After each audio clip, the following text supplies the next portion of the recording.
he was so just independent and could think for himself, and he had a big heart.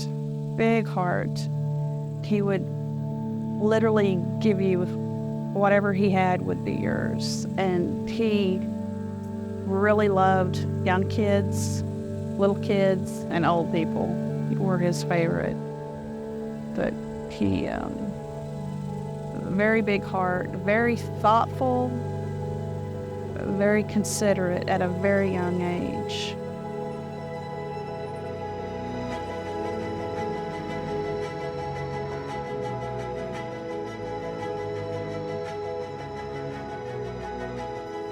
Marshall came into this world, it was a second child, so a handful from the get-go. Brought him home, and just I felt like my family was complete. I had my girl and my boy. When Marshall was born, I was 5. Obviously I was the firstborn, so that was my first sibling. Did not want a brother.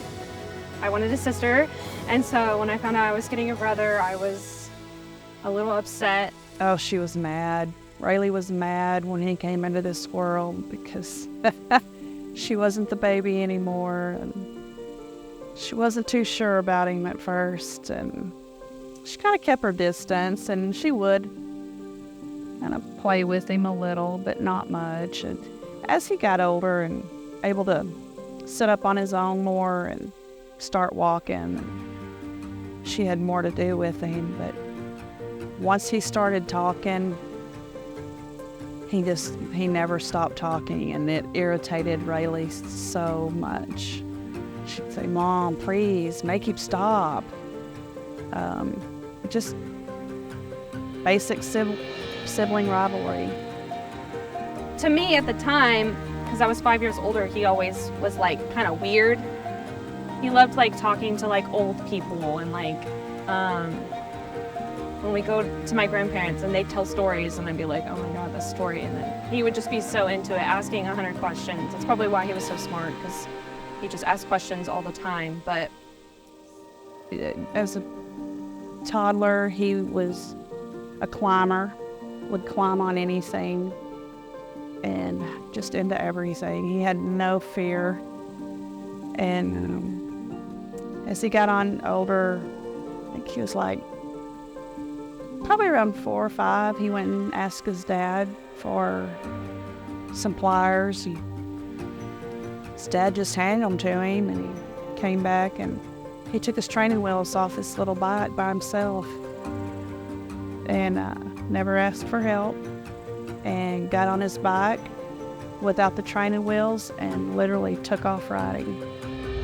My name's Maria Zarate, and I've known Marshall since we were in the 3rd grade. We met because we were in the same class. It was his first year in McGregor, and he was like, I remember the conversation like it was yesterday. He came up to me and he was like, "Oh my God, you're so tall." And that was like one of my major insecurities too. So for him to bring it up, I was like, man, it's just another one of these conversations. But he was like, "But it's awesome because I'm really tall too, so I know we'll be best friends." And from that moment, he was right. I mean, we were best friends. We were like brother and sister. So to know Marshall is to love Marshall, and so I feel like he was probably one that just had a multitude of friends. I feel like he went into a room and he didn't meet a stranger. Like everybody knew Marshall. He was just such a lovely person. I mean, full of energy and life.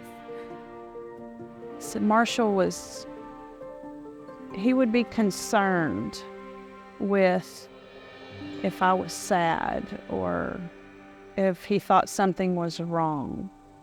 Like he kind of took it to heart and wanted to know what was going on. And remember, I was in the car and I was talking on the phone, and I had just gotten a divorce from his dad, and I don't know what I was talking about, but something about where I was living and not being able to afford a different place. And when we hung up, Marshall said, "Mom?" I said, "Yes." And he said, "I have a piggy bank and it's full." He said, "You can have it so we can get a different place to live." I said, "No, Marshall, that's okay." I said, "We're okay where we're at." But that's how he was. If he could give you something to make you better, that's what he would do. Very giving and very thoughtful. He didn't care. He wasn't like self-centered or anything. Like, he put people before them. He didn't care about like how he came across to people. Like, he didn't care about wearing the latest clothes or shoes or anything like that. Like, he did not care about that kind of stuff. Back then I was always like trying to dress him or like help him with his style and his hair and things like that. And now looking back, like, it didn't matter to him. And some people it just doesn't. So like that was him. That's how we were different. He's just very true to himself and not trying to impress anybody. He was just very much himself. He was a troublemaker, obviously, because I don't know, that was just his characteristic. But at the same time, he was a very loving person. Like, I remember when we had that conversation about me being so tall, like, he didn't try to make me feel insecure about it, because at that young age, you know, we all go through like, oh my gosh, I feel this way about myself. But he was like, that's really awesome. And that made me feel like I was the coolest thing in the world. Like, we were young. And so for him to say such like grown things and talk me out of my own insecurity, that was like a huge mark in our friendship, you know. And so I remember, you know, all the girls had a crush on him because he was just so fun to be around and such a troublemaker, but everyone loved him. He was a really good friend.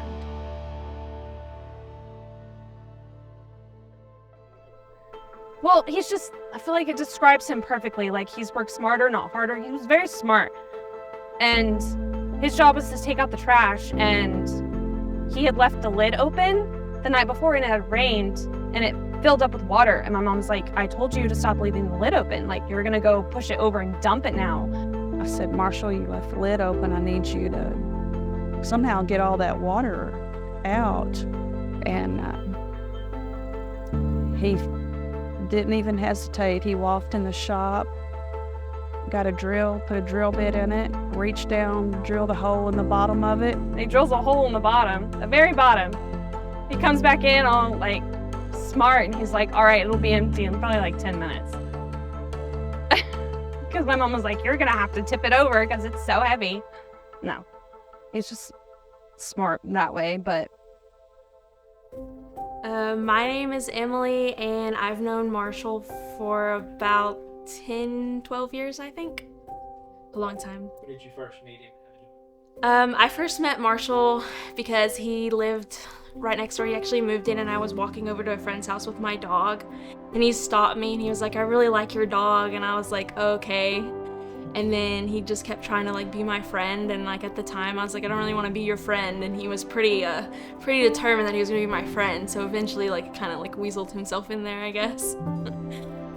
The earliest memory I have of Marshall is when the first time we ever took a picture together, because we were walking off of the school bus. I want to say it was a school bus, and it was when in junior high. So we had that field where all the kids would play out right outside the junior high for the bell ring, and he had this shaved head and these big old glasses, and we were definitely some nerdy looking kids. Like, I'm not gonna lie, it was pretty bad. And I was like, let's take a picture. And he was like, okay. And it's just like, I look back at that picture and I just get so happy because like it's one of the first pictures we ever took together.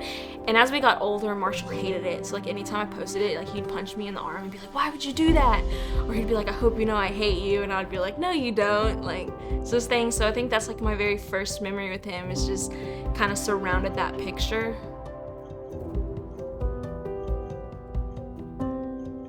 So I met Robin, I'm trying to remember.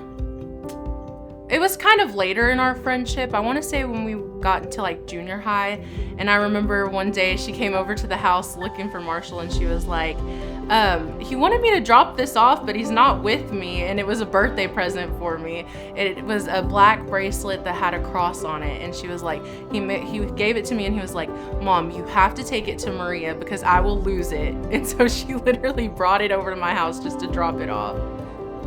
Marshall was, yes, he was sweet always, but he became more out of his shell, I guess, and became like the class clown. Had so many videos that his friends took of him just clowning around in the classroom, in the hallways, just wherever they would go, he was the class clown. And he liked to make people laugh, and he was funny. Was always joking around. Do you have a problem with your man wandering away with other women? Boy, do I have a solution for you. Babe, I gotta ask you a question. Okay. Will you marry me? What? Wait, that girl got K. Hey, come here.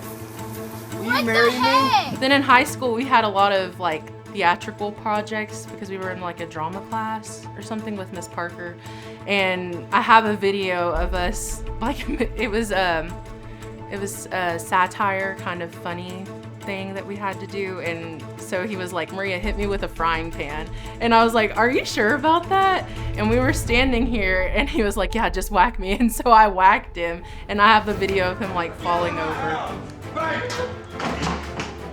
Don't you ever talk to me like that again! We were those kind of friends. I don't know.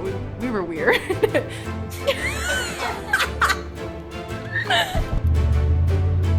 Hold on, Marshall! Marshall, hold on! I'm going. That's all I'm going. You know what? You know what? I'll post that photo. I'll post that photo. All right. So Marshall was in this thing in high school called Link Crew. I'm not quite sure what everything they did, but I know one of the things they did is show freshmen around the high school, so each hallway, each classroom, things like that. And I happened to be in a different group from whatever group he was in. And when he noticed me, he pulled me by the shirt and he was like, come on, hurry up. And I was like, what are we doing? Like, what's happening? And he's like, I need you in my group, but hurry up before the principal sees you. And I was like, okay. So like we're running and we're getting in each other's groups, and they're like, where's Emily? And then I made sure to be like really quiet, just act like I wasn't there so I could be in his group. And he'd be like, I'm gonna show you around. Like, this is my job to do. And I was like, okay. And so he'd show me around and he'd be like, there's this teacher and this teacher. And then he'd be like, I'm not gonna lie to you, don't get on this teacher's bad side. And then like he was like, and this is where you go when you don't want to be in class. And I was like, oh my goodness. On my door frame, my dad would measure me, and my mom, I can't remember. He would always measure me, and then Marshall would come over, and he'd go measure himself. He's like, look, dude, I'm this much taller than you. But yeah, because eventually I stopped growing, and he just kept going up there, so. I remember, cause he was, how tall was he? 6'4" or something? Yeah. I mean, he might have been 6'4". We'd, cause our ceiling is only 8 feet. So I'd piggyback ride, and you have to like crouch a little bit. Or when we'd go into the doorways, he'd have to like full like squat just to get under there. I used to, back when we were younger, I didn't like touching like live bait. So I'd be like, Marshall, I need you to put my worm on the hook. But alright, man. And he'd do that, or like if I had a minnow. And he taught me how to, when you're reeling in the fish, you have to give it leadway. I never knew what that meant. I'd always jerk it. He was like, no, bro, you gotta do it a certain way. He basically just showed me how to do it all. Same with catching snakes out the water. Taught me how to do that, but I never took part in it. I don't like snakes. But he didn't have a problem with any animal. So a time I thought we were gonna get in really big trouble is we ditched our last period of school. So mine was athletics, and I can't remember, I wanna say his was athletics too. And it was like the first time I've ever done this, and I don't even think my mom knows this story because I just never told her. But he was like, I'm really hungry. He didn't eat lunch, so he was like, let's go. Let's just go get something to eat. Let's just go now. And I was like, okay, let's go. So we like bailed out of the school, and we went over to the Bush's Chicken here in McGregor, and our teacher was there. And she saw us, and she's like, what are y'all doing? And I was like, eating. And she's like, did your mom get you out? And I was like, yeah. And I was so worried when I got home. Like, I was sitting there waiting. I was like, I'm gonna get in so much trouble. But I think our teacher knew that we definitely did not have permission, but she was pretty cool, so we never spoke of it again. But like, that was like the first and last time I ever just like bailed school with him. I'm pretty sure he did it a couple more times, but that was my like one and done. I was like very nervous. I don't even know if our moms know that. We moved to McGregor. He really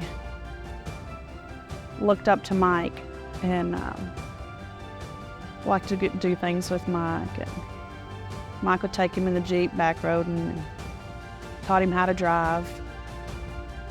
And just being outside with him. Well, Mike had given Marshall the Jeep and, told him he could drive it. And Mike would ride his motorcycle to work, but if it was raining, he would need the G's. And of course, he told him, just back and forth to school, and not even sure he actually had his license yet. But it's one day I thought that the Jeep looked a little cleaner than it had when it left, and then I don't remember how I found out, but apparently he had gone somewhere and went mudding in the Jeep, and I think maybe got it stuck. I think it was like at lunchtime. It was a time and a place he shouldn't have been, and then had to run to the car wash and get it all cleaned up and get it back before he got home from work. But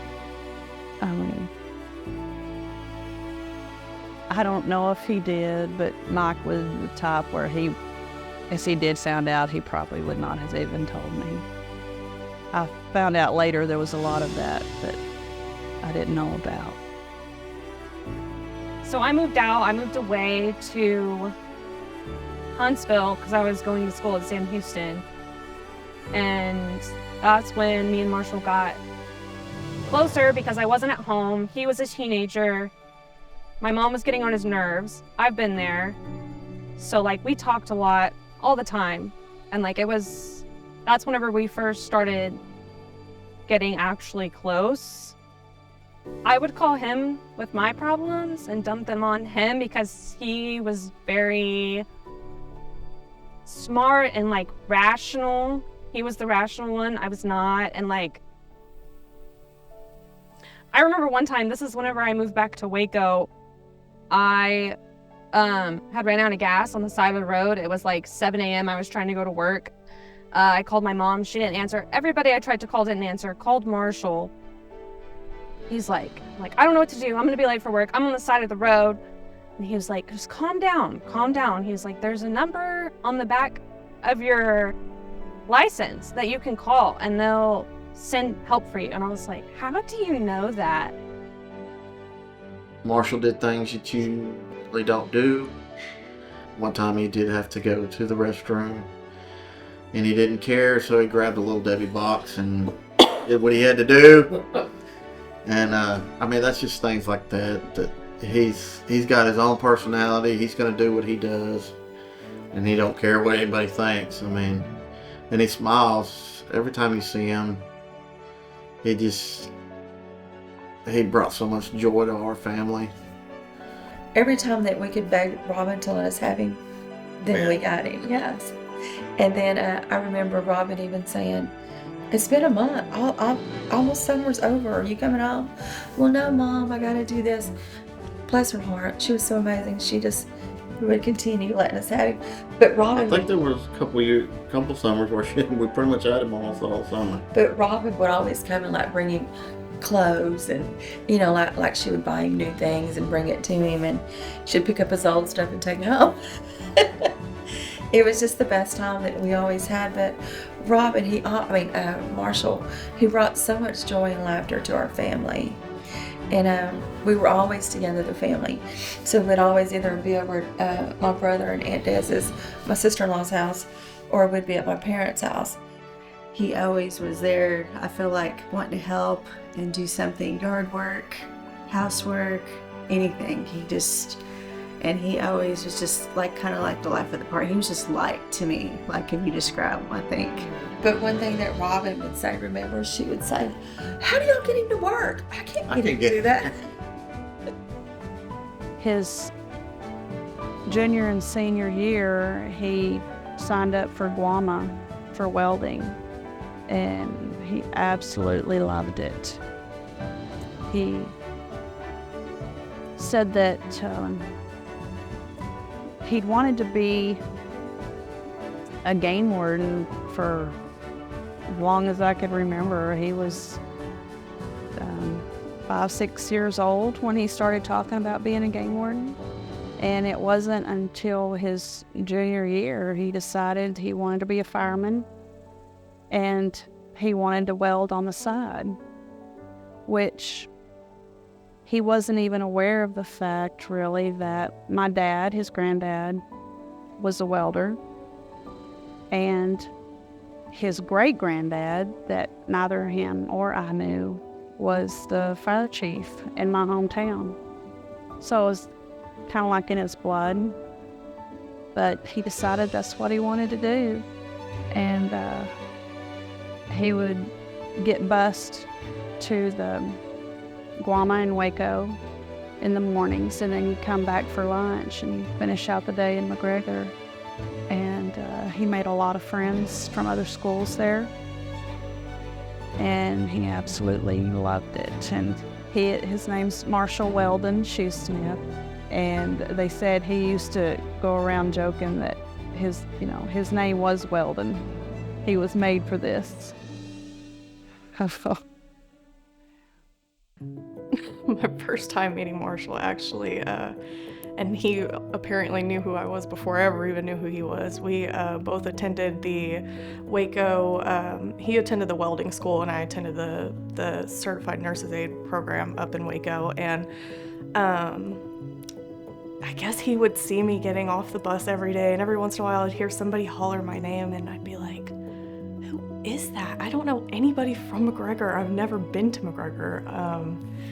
And one day he was like, "You're gonna be my girlfriend." And I was like, "You're crazy. I don't know you." But eventually, one day, somebody ended up giving him my number, and we ended up starting to talk, and everything just kind of grew from there. And so much so to the point, I had just gotten my license not too long before that, and I had told my grandparents, "Yeah, I'm gonna go to cheer practice." And really, I went all the way out to go see him because I wasn't supposed to be dating at the time.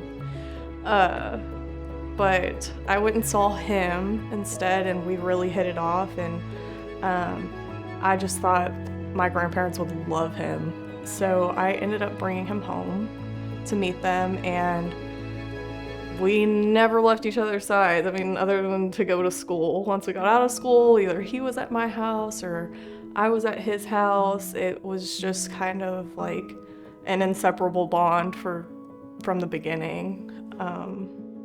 We would go to this field on Neal Road, and we would go sit in the bed of his truck, and we would just look at the stars, listen to music. He'd blare his music as loud as he could without busting his speakers, obviously.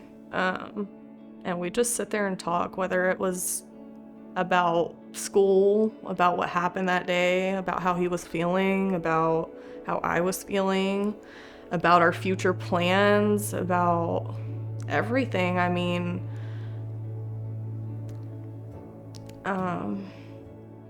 and it was just random times. It was never like a specific day or a specific time. If we were having a hard time or he was just having a hard time, we'd go drive out there together and just sit there. I mean, even if words weren't being spoken, we were just sitting there together. We would go to the valley on Valley Mills when they used to have all these big trucks and car shows or whatever. That was his thing to do. We had to go every Friday to the valley if we didn't have a football game after football season.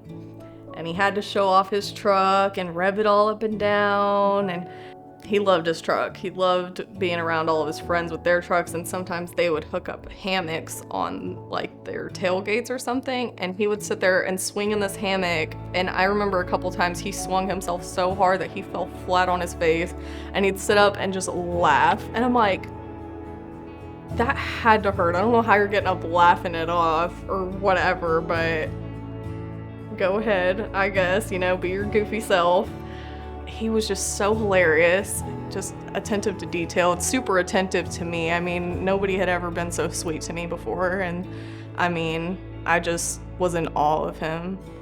But he wasn't scared at all. He was one of the most fearless people I've ever met, and I looked up to him so much for that, because me, on the other hand, I question everything. I look every direction before I do something. And he wasn't. He was just a free spirit, if you will.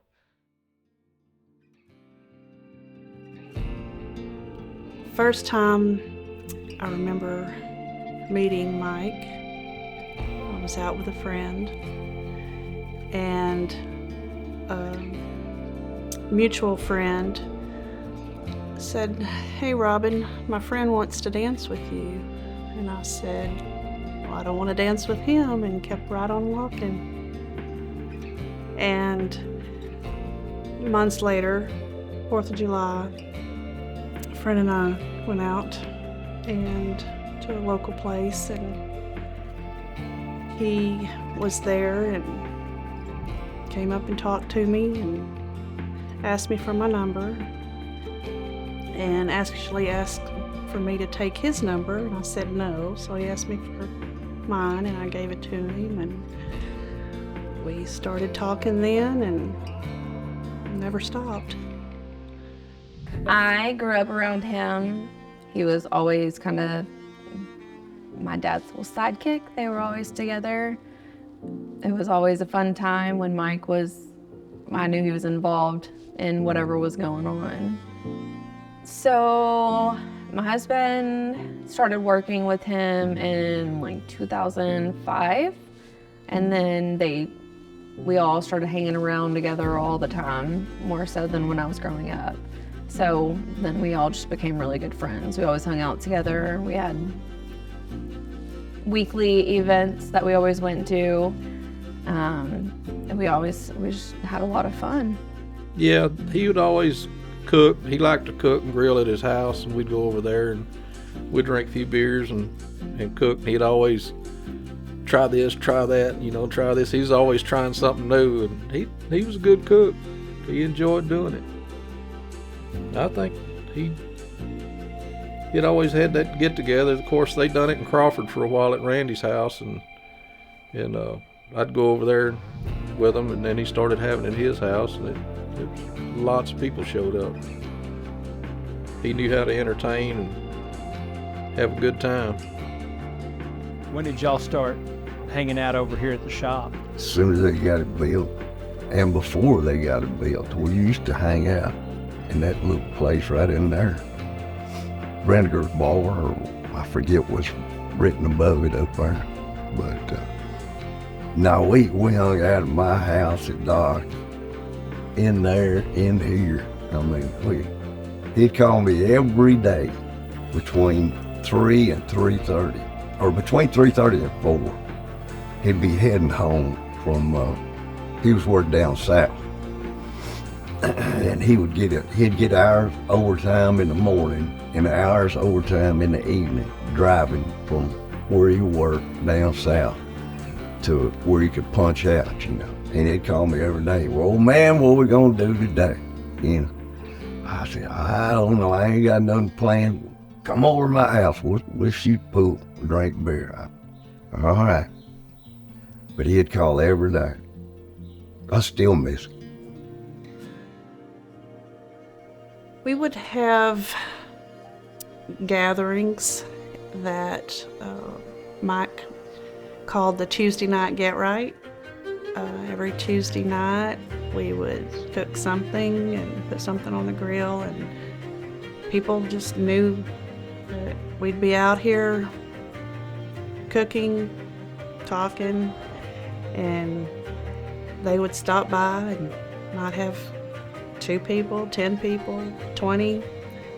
Tuesday nights we would always go over, we would have a fire, hang out, all, the co-op guys at that time, they would all get together. We would always, all the wives were best friends. That's all we did. We all hung out together.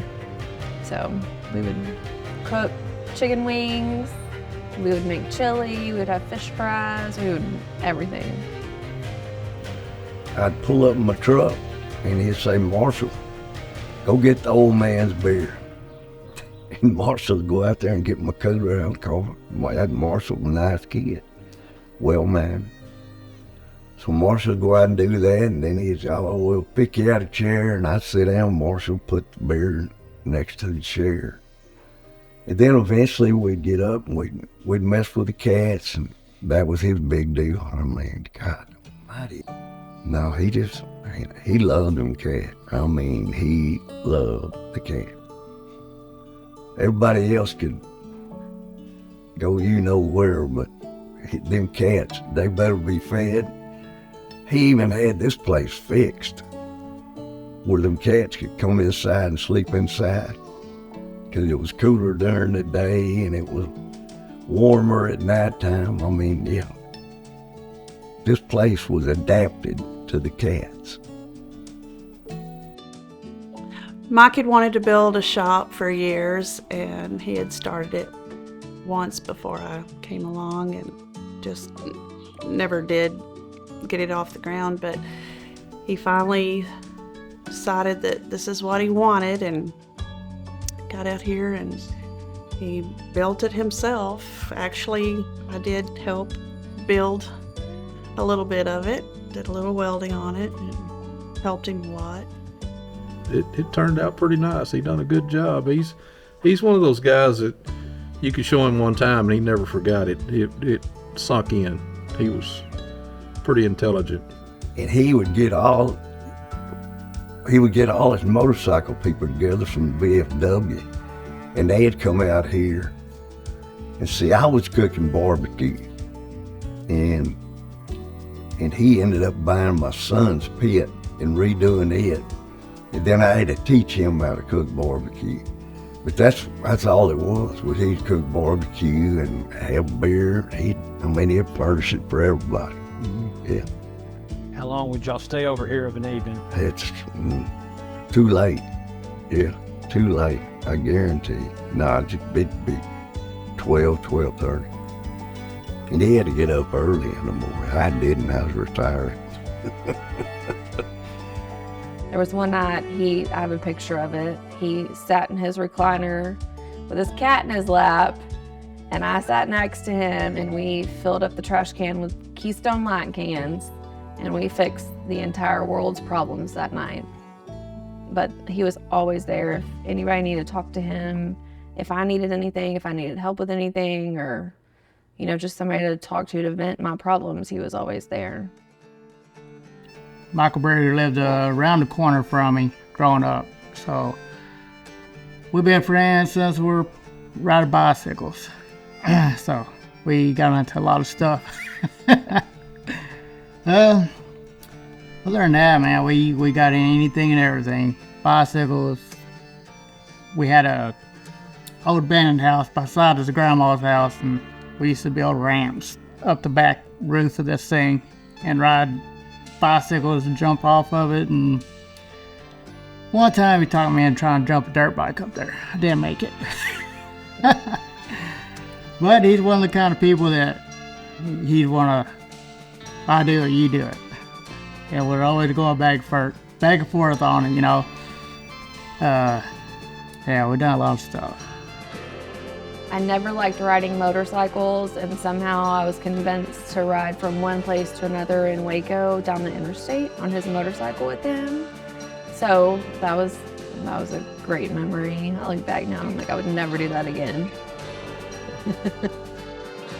Man, we rode around. We'll take off from here. We'll ride up to Austin, all the back roads. Go up to Rock Rally. That used to be our thing. We used to always go to Rock Rally because that's where the party was. One year Mike went to the Rot Rally in Austin, and he told me he had a surprise for me when he called me. Figured he got me a t-shirt. He came home and he said, "Got a surprise for you." I said, "Okay." And he got my name tattooed on his ring finger at the Rot Rally. And I was pretty shocked. I thought I was going to get a t-shirt. And then I remember a few months later, he said, "Well, I've got my ring." I said, "When are you going to get your ring?" And I said, "Are you crazy? You don't tattoo someone's name on your body." And he didn't like that too much, but I don't have a single tattoo. I'm a little bit scared, and I still haven't done it, but he was very proud of that. So probably the best night of my life, looking back, was we were all in their backyard at his shop, and there was an RV parked in their backyard. Mike was on call, and it was late, and someone came up with the idea of, let's load up in the RV and go backroading. So we load up in the RV. We end up in Gatesville at what is now the feed mill. Used to be a bar, and we were there for a while and having a really great time. And we had been wanting to purchase some bar stools for our little saloon that Mike built, and I picked up the bar stool and I said, "Mike, these are the kind of bar stools we need in our bar." And about that time, the electricity went out, and it stayed out, and they said everybody out of the bar. So we all filed out, and we go to load up on the RV, and I said, "Robin, what are you doing with that bar stool?" Still had the bar stool, and I still have the bar stool to this day. And we load back up, made a few stops on the way, and I believe somebody's head may have made contact with a TV that busted out, and somebody slammed on the brakes. But I can vividly remember Mike standing in front of, I think it was Trista and I, sitting in the couch part, and Mike was holding on to the roof, just dancing, right, like just all over the place. And then a few minutes later, somebody went flying this way through the TV and shattered the TV in the RV, and we pulled back up and parked the RV in their yard and filed out of the RV laughing the entire time. It was one of the, just a last spur of the minute decision, and ended up being one of the great nights that we had. There wasn't any dull moments when he was around. He's just a fun guy to be around. And Robin said that he was a mess, but he was a great mess. Yeah, that probably says it better than anything. He was a great mess. He's a really good guy. There's not many people he didn't know. I mean, you go anywhere with him, he knew somebody. I mean, that's just the type of person he was. If he didn't know you, he was going to meet you. That's the way he was. He never met a stranger. He'd embarrass you. I mean, go around talking to people. You know them? I do now. But he never met a stranger. Never did. And people just took to him. I mean, he's a nice guy.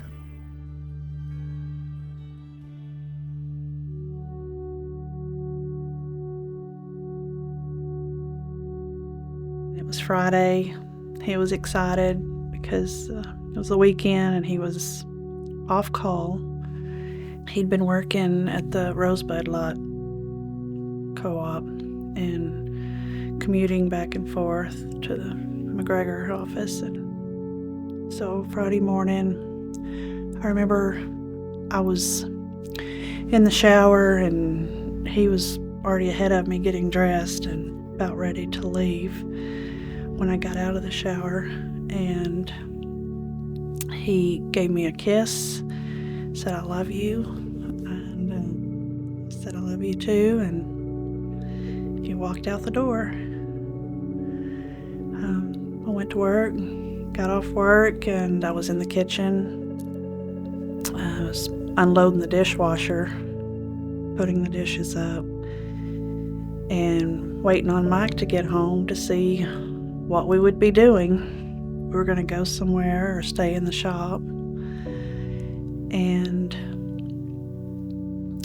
I don't really remember the time, but Riley was outside playing with our next door neighbor, and I heard a knock on the front door, and I looked up, and it was Slade, one of the linemen from the co-op, and I motioned for him to come in, and it was not normal that anyone came to our front door, especially Mike's friends. They always went to the back door or to the shop.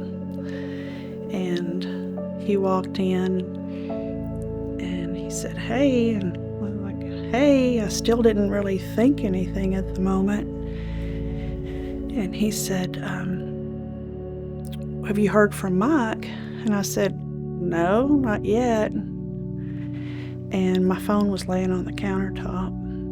And I remember he got my phone, slid it to me, and said, "We think Mike's been in an accident." He'd call me every day between 3:30 and 4, and we'd decide what we was going to do that day. And he called me old man. He said, "Old man," he called, and he said, "Old man, what are you doing?" I said, "I'm sitting in Georgia drinking beer."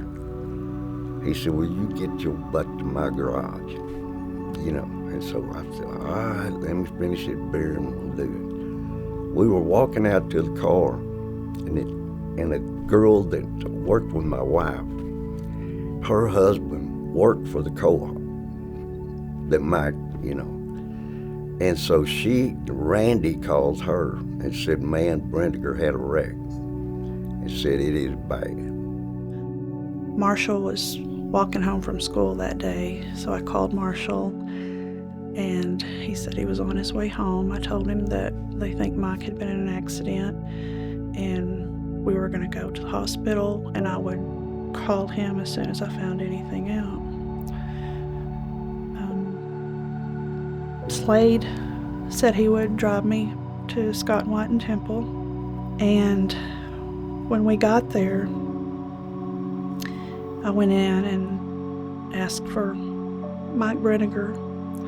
They said they didn't have anyone by that name, but that John or Jane Does that come in were assigned a state name, and there was an Arizona there. So they took us to this room. It seemed like I was in there forever, and a nurse came in, and that's when I told her that Mike had my name tattooed on his ring finger. And so she went to the person that was Arizona who was in surgery. And it seemed like it took forever, and she finally came back and said that it was him. And I just remember this huge relief of, if he's in surgery, he's alive. And I just remember sitting there with Robin. We finally got to go back to see him. We were all kind of taking turns to go see him, and just sitting there with everyone. You don't ever think you're going to be in that situation. And I look back now and I'm like, Mike, of all people, you know, riding motorcycles and doing all this crazy stuff, building power lines and all the stuff he's done. Like, you never think somebody's going to be taken. Obviously, you don't ever want anybody to be taken too soon, but you never think they're going to go that way or expect you know, how they're gonna go. And I still, to this day, is just like, Mike, of all people, to go like that. He was so crazy and fun and, you know, no cares, and just for a tragic accident to happen like that, you don't ever expect it. And we got there and went up and found out, you know, I mean, he was still alive at that point, but they had put him on a machine. I mean, but and so we spent the night down there that night. Came home the next morning, and we picked up some more people and went back down there.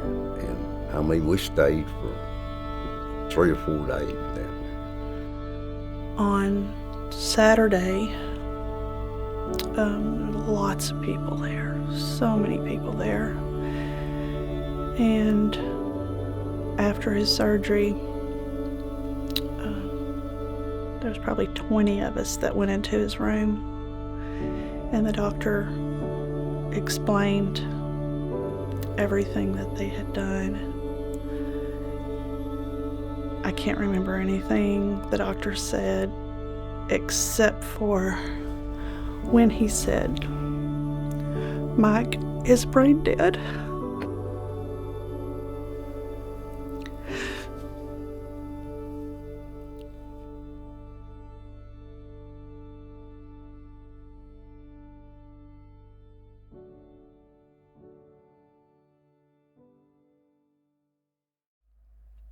I just remember being with Robin and trying to hold on to her and be strong for her. And I stayed with her the entire time. That he donated his organs, and when they came to take him, I was with her, and they let us walk him to the back of the hallway before they took him. And I walked with Robin and held on to her, and we both just fell on the floor when they took him.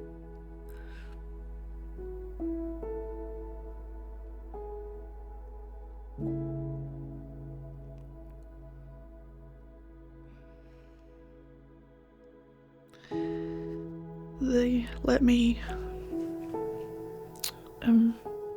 they put Mike on a gurney and were taking him into surgery for the organ donation. They let me walk with him until we got to the operating room. Kelly walked with me. And when he went through those doors and they told me I couldn't go any further, that's when I lost it again. And I just remember on the car ride home thinking,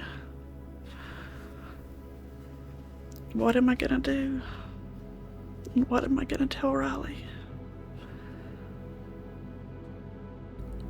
The next few days, we spent sitting in Robin's living room trying to get all the arrangements made, and people just, calling to check on everyone to make sure everything's okay and bring toilet paper or food or what, things you don't really think about. I had my friends pretty much help me plan the funeral.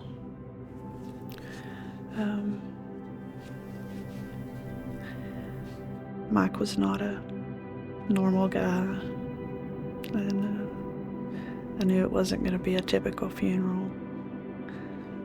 His mother gave me the blessing to do what I felt Mike would have wanted. Oh my goodness. But leading up to the funeral, of course, Robin, we went with her to plan the funeral and everything, but that was the dangest funeral I've ever seen.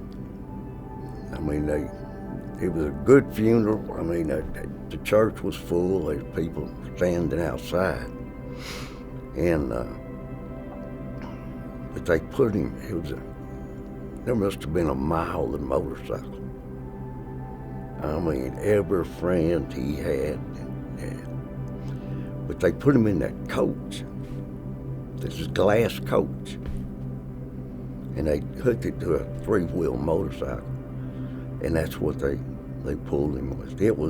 I've never seen anything like it in my life.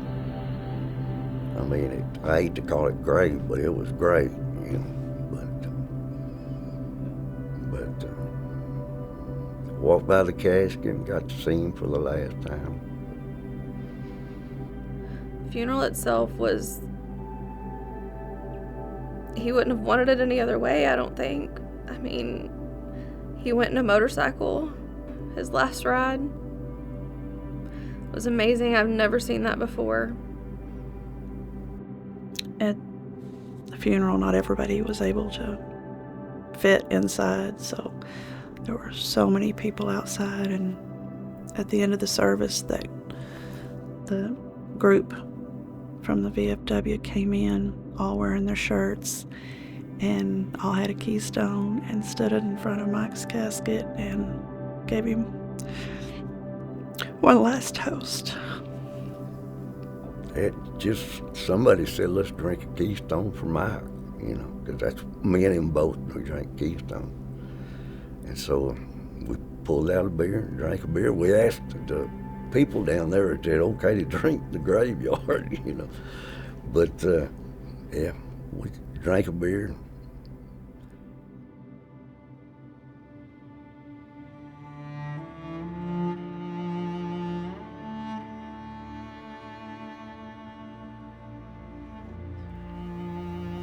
It had been 15 months since Mike had passed. It was January 2018, and Marshall had a hard time since Mike had passed. He'd come to me and said that Rachel was saying that they needed to have a break, and I told him that would probably be a good thing. He could spend more time with his friends and go and do other things. You know, he struggled really badly with the passing of Mike. He talked about him all the time. We even went out a couple of times to his burial site just to put flowers and stuff, you know, when Marshall was feeling down or whatever.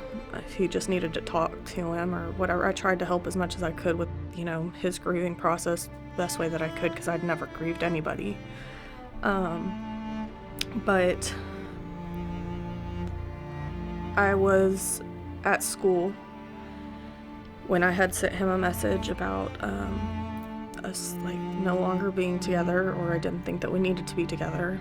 And I just remember and I don't even remember what the messages consist of anymore, but him just blowing my phone up, telling me that he's gonna see me after school, that he's gonna be outside waiting.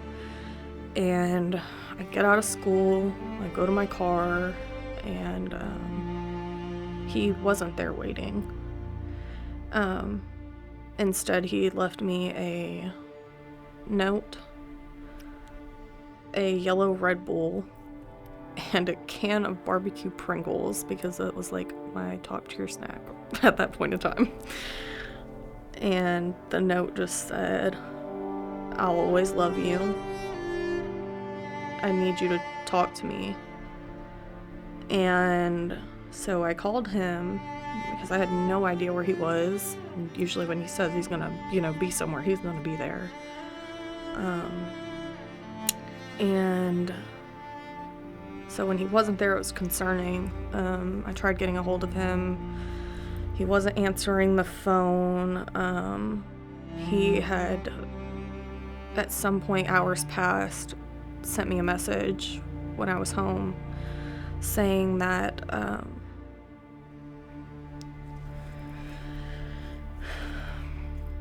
just saying that he was gonna kill himself if we couldn't work through it, if he couldn't be with me. I remember I sat in the recliner for a minute and closed my eyes, and next thing I knew, I had fallen asleep, and I heard the back door open, and it was Marshall. And I realized I'd fallen asleep. It was about noon, I guess. And when he walked in, I said, "What are you doing here?" And he said, "I just came for lunch." He said, "I gotta get some stuff, and then I'm going back to school." And I said, "Okay." I said, "I've got to jump in the shower." And so I got in the shower, and as soon as I got out, I heard the back door shut, and I looked through the blinds, and he was walking across the patio, and I tapped on the window, and he stopped, and he turned around, and I said, "I love you." And he said, "I love you too." And he turned around and walked back to his truck. I noticed he had a backpack with him that he didn't have when he came in, but I didn't think anything about it. When I walked out of my bathroom, on my floor was a pair of sunglasses. And those sunglasses just bothered me. I was like, where did these come from? So when Riley got home from school, I said, "Riley, have you ever seen these sunglasses?" And she goes, "Are those Daddy's?" I said, "No, baby." And she goes, "Well, I don't know." Again, it was just odd, but I just set them to the side. And I don't even remember the exact call, but Rachel had called me, said that they had broken up, and I called Marshall. He didn't answer. I sent him a text and said, "I just need to know that you're okay." And no response. When he stopped answering my phone calls, I began to worry even more, or when I couldn't get through to him because he was just so irate that he just eventually stopped contact with me for a while, at least for another few hours. So Robin ended up calling the police, as any concerned mother would. Marshall had a fairly new pickup, and I had OnStar on it, so I called OnStar. And despite it being my truck and my name, and Marshall being a minor, they wouldn't give me his location without a case number from law enforcement. So I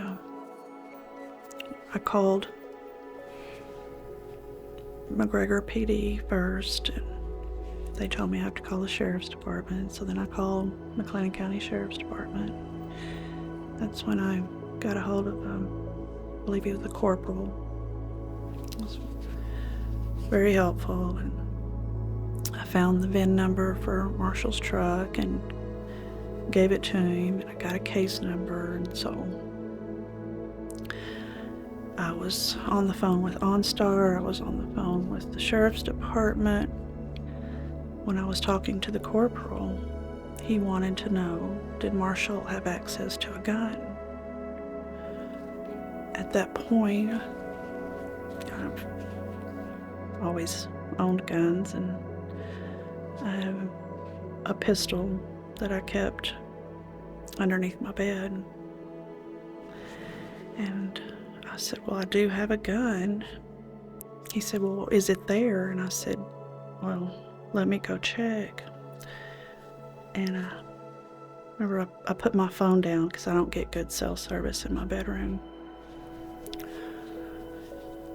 When I walked into my room and knelt down to get my gun out from underneath my bed, it hit me. That's where those sunglasses were, by my bed. They were Marshall's sunglasses, and when he knelt down to get my gun underneath my bed while I was in the shower, his sunglasses fell off. And as soon as I realized that, I pulled that case out, and it was empty.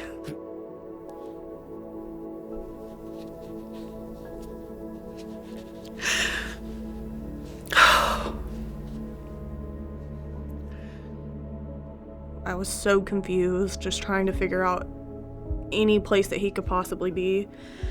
And the police ended up showing up at the house, asking me questions about where he is, and I have no idea. Not even maybe an hour later, they're going up and down our road. It felt like 1,000 times, just trying to look for him. And he called me and told me to be outside of the gate waiting for him so we could talk. But he didn't want to come by because he knew that the police were looking for him. So he wanted me to get in the truck and drive around and speak to him. I was waiting on my front porch,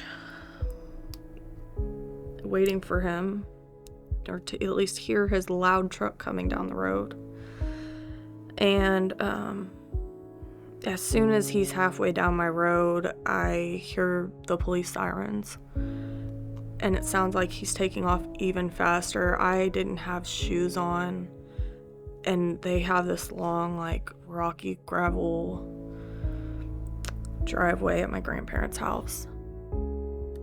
And I just remember sprinting as fast as I could to the gate, and I hurdled the gate, and I was just so close to grabbing the door handle, and he just sped off past me, and I was on the phone with him still. He was just over and over and over again telling me, I love you, like, I'm not doing this to, like, hurt you, just know that I love you and I care for you, I'm always gonna love you, you know, I need you to just know that. And at the time, I'm thinking, why are you telling me these things? Like, you're not going anywhere. Just please come back. Please come back and talk to me. They're not going to do anything to you. You're not in trouble. You're not going to get arrested. Like, it's going to be okay. And he did not believe me. He wouldn't believe anything anybody told him. I begged and begged for him just to come back and talk, just to try to rekindle things, or at least make things right and get him to settle down or something. I had talked to Rachel again, and she said that Marshall had called her.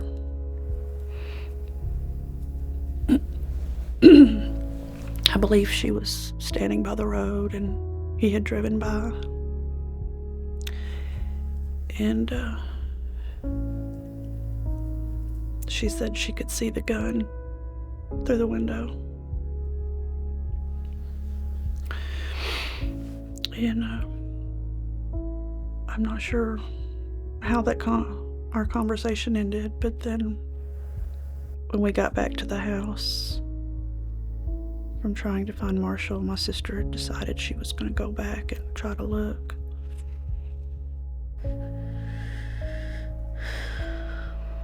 He pulled into the pasture where we would always go lay and talk and just look up at the stars. And I didn't know that's where he was at the time. He had me over his truck speaker. And I remember the sound, the dinging of the truck when he pulled the door open. And I just heard the police shouting, like, you know, put the gun down, put the gun down. Like, it's okay, put the gun down. It's gonna be all right. And all I heard was a gunshot.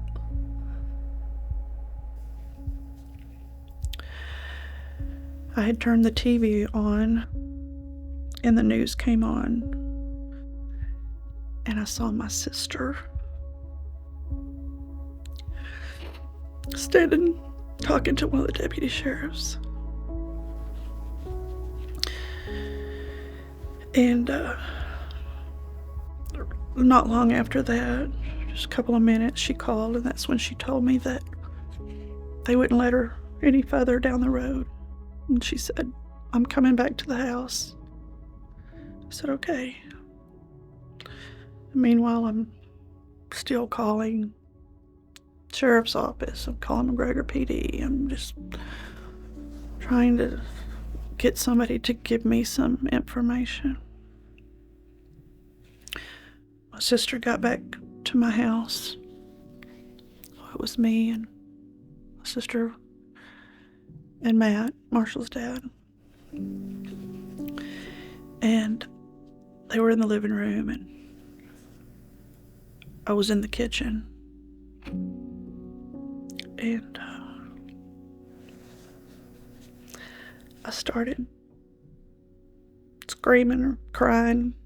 I remember Tracy saying, "Robin, we don't know anything yet."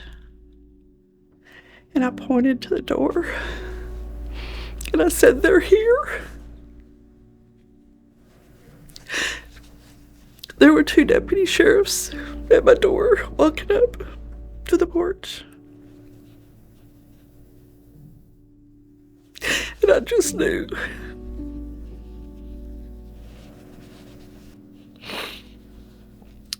The deputy said that when whoever got in behind him and was following him realized that he was a minor and he did have a gun, that they had backed off from the chase.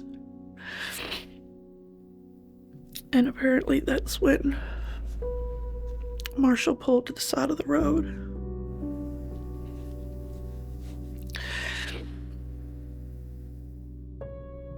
And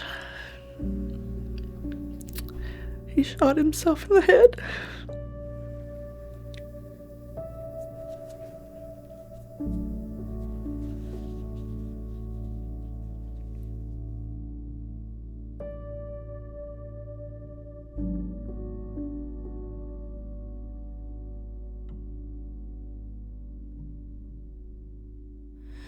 I remember getting a call from my aunt at like 6 o'clock in the morning, basically saying I needed to come home right now and Marshall's gone. Of course, I'm like, what do you mean? What are you talking about? What do you mean? And that's all she said. She's like, you just need to come home right now. I just remember like screaming, crying, just confused the whole way there, and like my heart's racing because like I wanted to be there like immediately, and it was like the longest 25-minute drive of my life. And I remember pulling up to my mom's house and seeing like cop cars, people running around everywhere. And I remember walking in the front door, and my mom was sitting at the dining table. And she was just bawling, crying. She didn't say anything. She was just crying, and I just, I couldn't think. Didn't know what to do.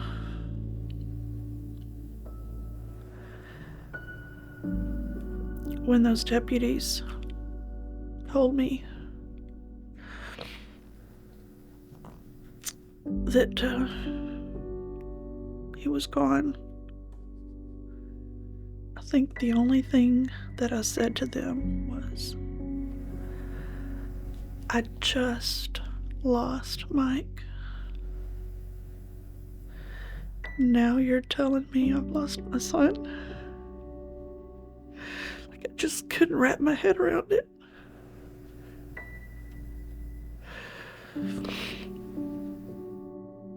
I feel like the biggest thing I felt was disbelief.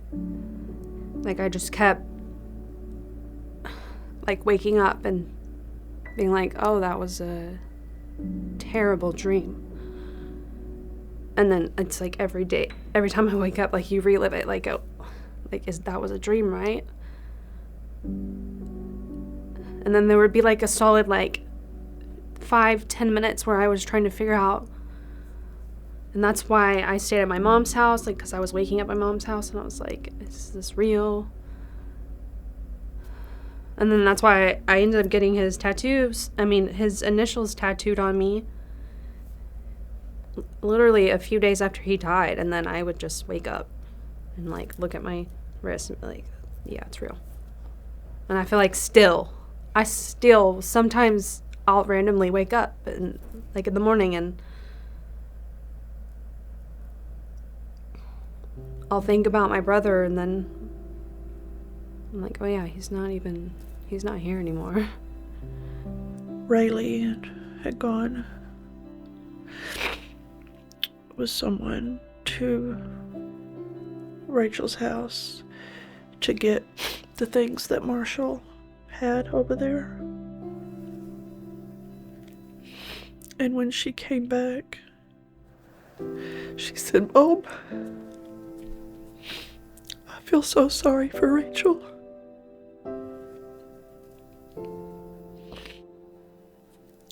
And I said, I know, baby. A lot of people blamed her. And I have said since day one, they were 17 years old.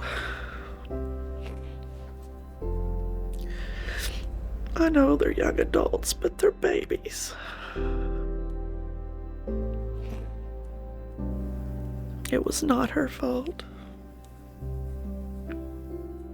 in any way. And,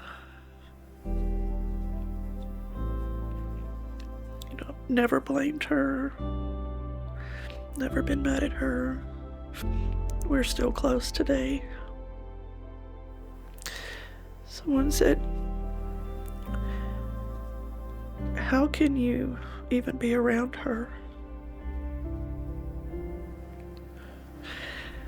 I said, Marshall loved her with everything he had. He loved her so much. How in the hell could I not love that girl?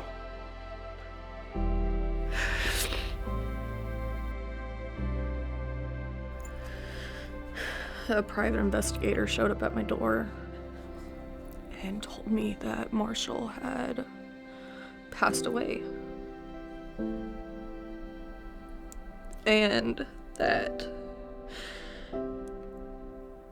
he was sorry.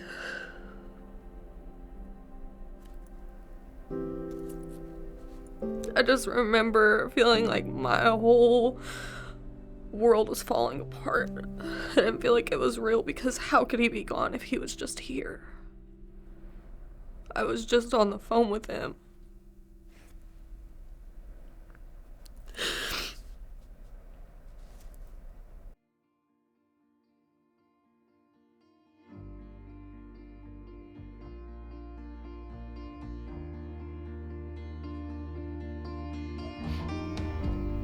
Five years now, and it's finally getting better. Every year it does get better.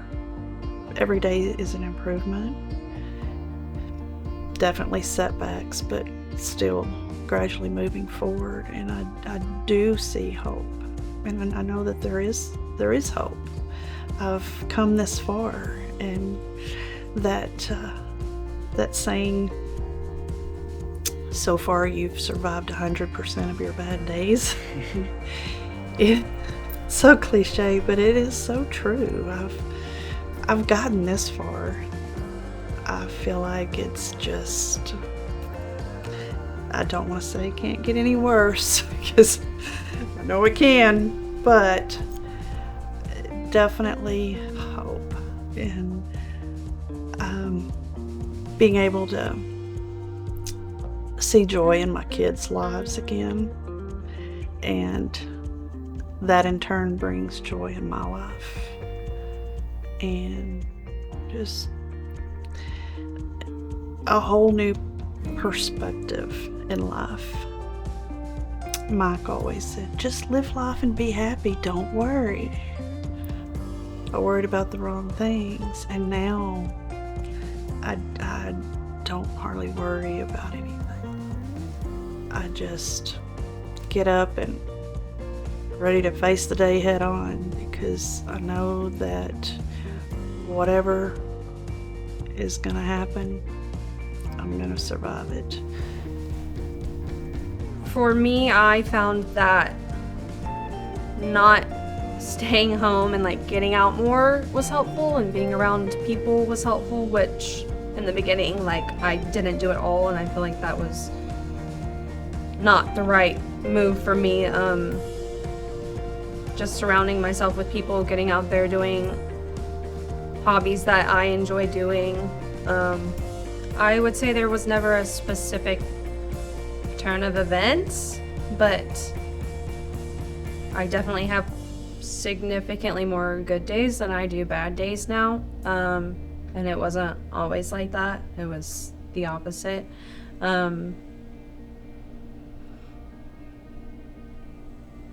I don't know, thinking back now, I'm trying to think of like maybe when it got easier. Maybe after maybe the first year. The first year was really hard. I mean, like every day after, I would say it gets easier, but there's no timeline. It's hard to explain. It just happens when it happens. Yeah. And you don't even notice really that it happens, because like I'm sitting here trying to reflect now. I'm like, when did it turn around? It just does. I don't know. And just give it time. They say time will cure anything. And from my perspective, I guess it will. At least it makes it get better, you know. It never goes away, it never will. But you just learn how to live from day to day, not having the person that was there before. He was there yesterday, but he ain't here today. I still go down there and talk to him. Set a keystone on the grave. I think Robin goes down there and takes it off. She thinks somebody's littering or something. It's me, it's a full beer.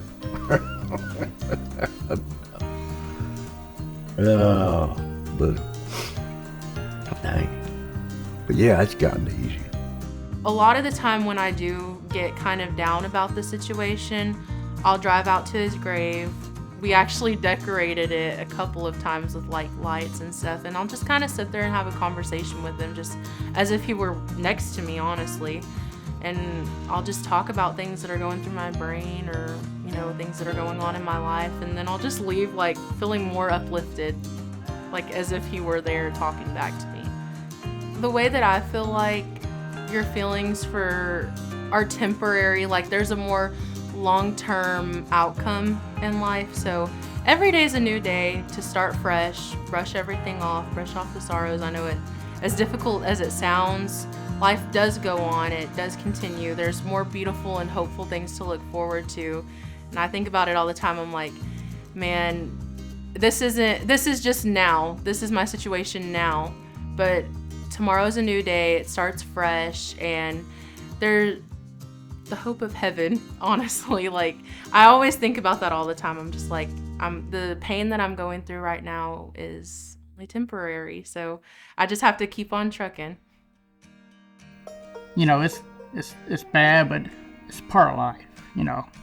Like I tell people all the time, you know, you could get sad and upset and cry, or you could be like, hey, I'm gonna get up every day. I'm gonna go and enjoy my life for them too. What would they do up over here? What would they want to do today? Me and some of my close friends, we're friends with Brenda, you know, we'll go sit around drinking beer or something, and we'll be like, remember that time that dumbass did this, or he said this, or he's always done something, man, that just out of the blue, you just can't help it. Laugh and love him for that stuff. There's probably not a week go by that I don't think something about him. You know, I go back and do something. I remember me and him were trying to do that or something similar to it, you know, and laugh about it. You know, death isn't easy to deal with any way you look at it. It's hard to deal with, but you know, you still got your own life that you got to live, and you try to live it to the fullest and the happiest you can. Not everything's happy in life, but you try to make it that way or keep it that way. You know, I've learned what pain is from them boys, you know, losing them.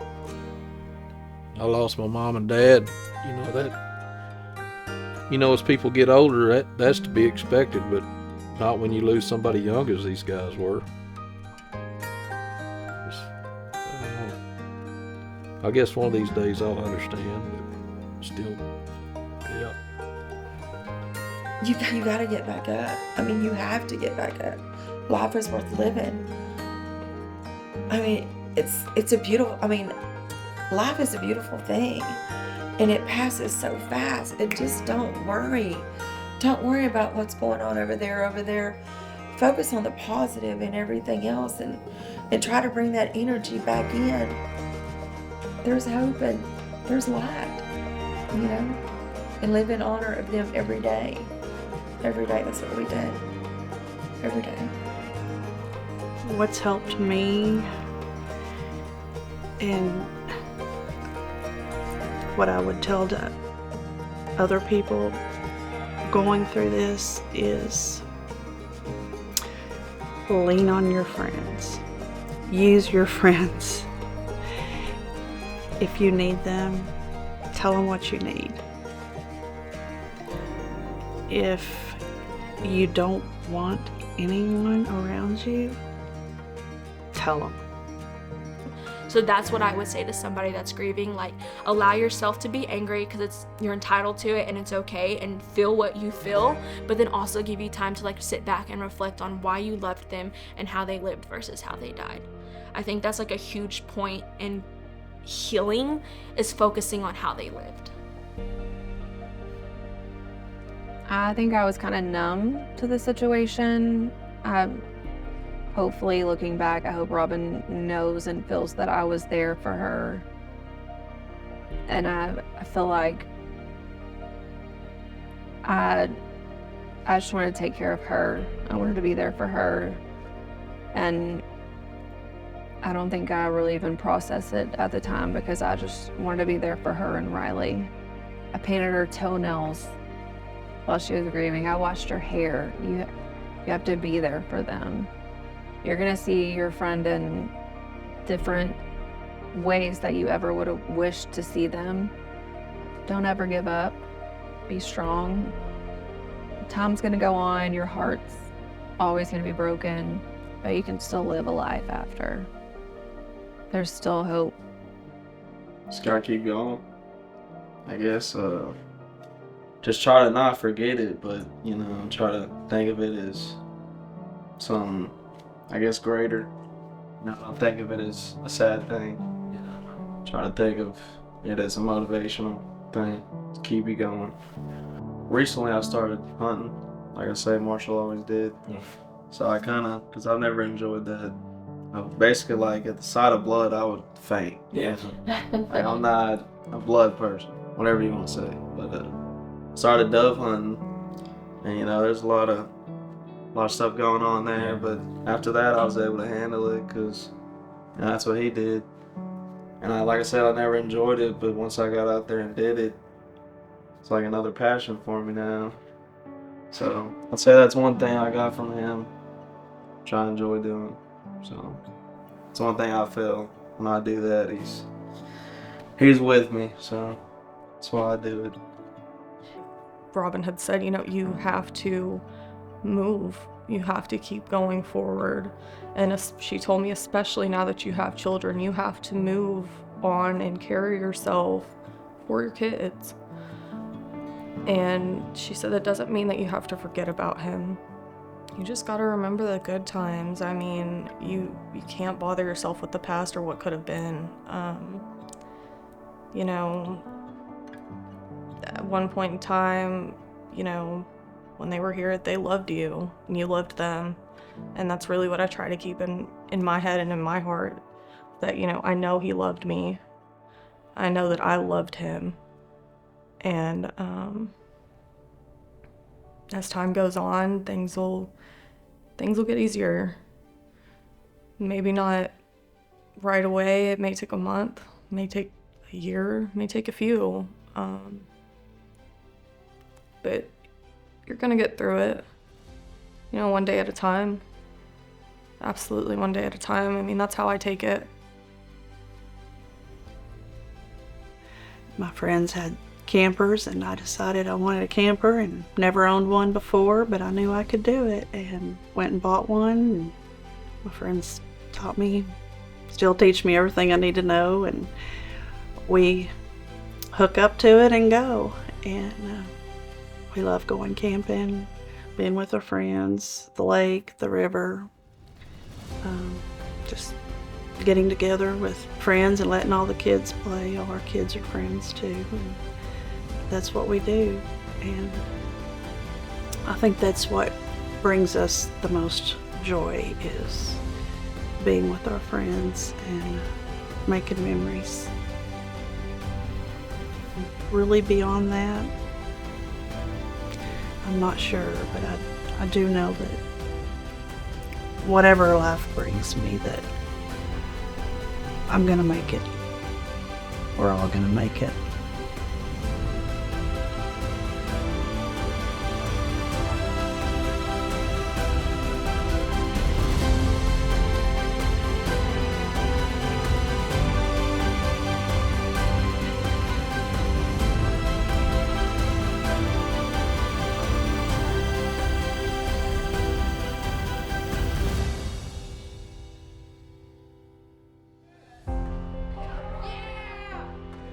You're doing great. What's wrong with you, man?